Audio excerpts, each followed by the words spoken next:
Hello ladies and gentlemen, it is I, Brandon, back again with Critical Failure with Harley back on holding the camera because I'm getting tired of that. We are on the encounters for the Twig, Needle, and Vine Blight, which I refuse to honestly write for on anything. I was wanting to actually see if I could try and do this off the cuff type of situation, so we're going to do that. So right off the bat, I'm going to say they're all probably going to have some sort of homebrew things where they get advantage if they're fighting next to another blight. So basically like a, what is it fucking called?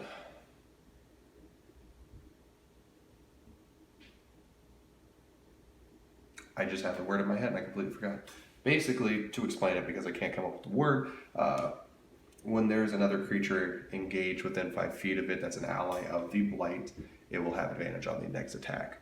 It's not necessarily sneak attack. If I can hold on, I think wolves have it, so let me find it in here.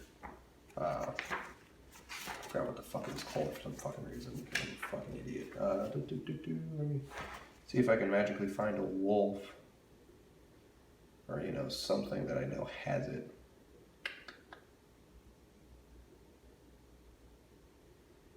I'm going to be really upset if I cannot magically find it. Don't think the hook horror has it. Dude, I'm looking through all of these and I'm realizing how many like creatures I still have to go. Like, holy shit.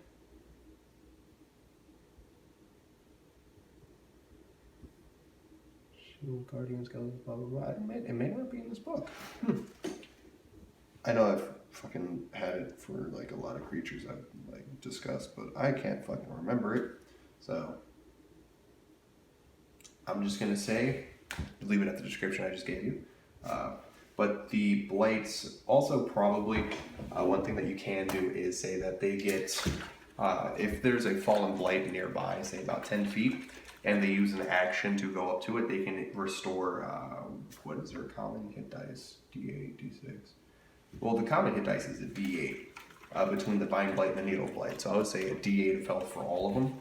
I would say the Vine Blight probably would be the head honcho, as it can speak in like short bursts, if you will, for the Golthius tree. I'm glad I read that. I was going to say something completely different. But I would say it'd probably have a Vine Blight, a couple Twig Blights, and a couple Needle Blights, about a squad of 5. Needle Blights being more ranged, the Twig Blights kind of doing their own thing, while the Vine Blights actually go through and basically try to restrain the party or combatants that it's fighting with. One thing that I find really cool is if you're playing as a druid and if you're like of the evil category, say lawful, neutral, or chaotic evil, you might be able to convince these things to actually work with you. Possibly stating that you'll help the Golthius trees, something like that, spread corruption. It's up to you and your DM. I think it'd be really cool to just have one of these like as a familiar, basically walking around doing its own thing, but on a much smaller scale. I think it'd be really cool anyways. But I'm just saying, I really like these blights. They're really cool. Another thing that you can possibly do is they, unless you get like score critical or use fire to attack or like to kill them, they could reform. If they do the Constitution saving throw, much like the zombie say, it's a DC 13 Constitution saving throw that it has to pass, which so far most of them have a +1. The Vine has +2 to Constitution. So it'd have to pass a Constitution DC 13 Constitution save. I don't know why I said Constitution twice, but it'll have to pass that or it'll die completely, much like a zombie, because these are basically, in my opinion, like an infection that has to be cured.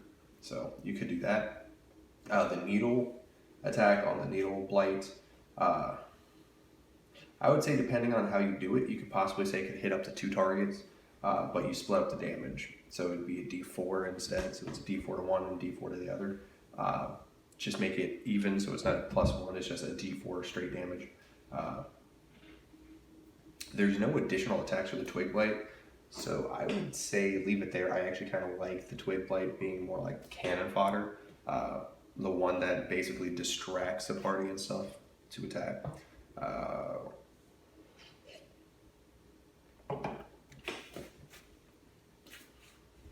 I would say they probably know how to speak Druidic, or at least understand Druidic, just for the sheer fact that they are of nature.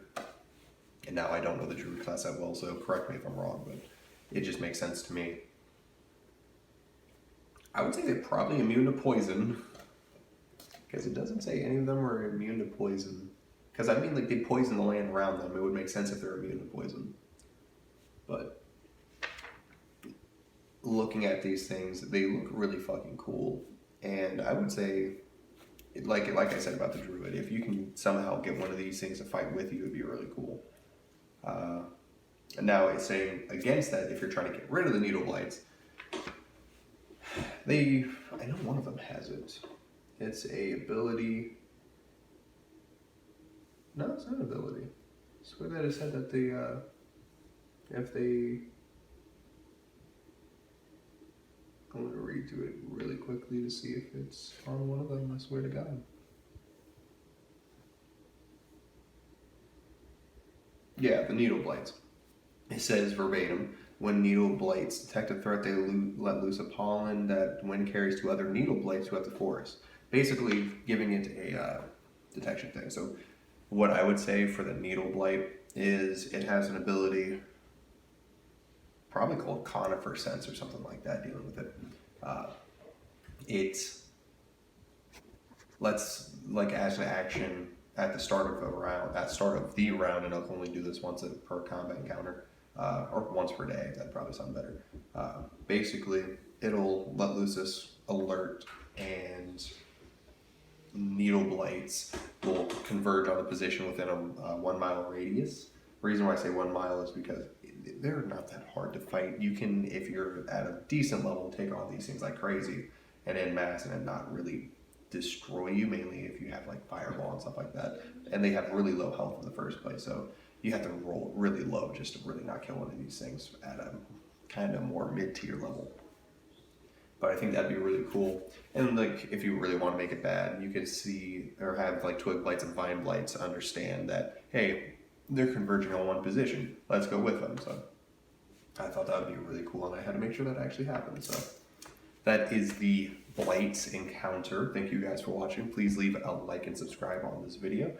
Comment down below if there's anything that you'd like to change, mainly the Druidic thing. I have only played Druid once and for like one play of a game. I really do want to get into the Druid class. I was Circle of the Spore, oddly enough, but I really do enjoy the Druid class from what I have played, so thank you guys for watching again. Please show your friends, post us on Facebook, spread us around. That'd be really awesome. We're trying to hit 100 subs by the end of the year. Ed and I are coming together to purchase our first box of minis that we're trying to get, and we might end up doing a giveaway each month, depending on how you guys could want. So if you want minis, please, by all means, spread us around so we can get large, so we can give minis out. That would be really cool for us. We would like the idea of actually using these minis and having people be able to play with them. So that'd be really cool. But see you guys in the next video. Peace.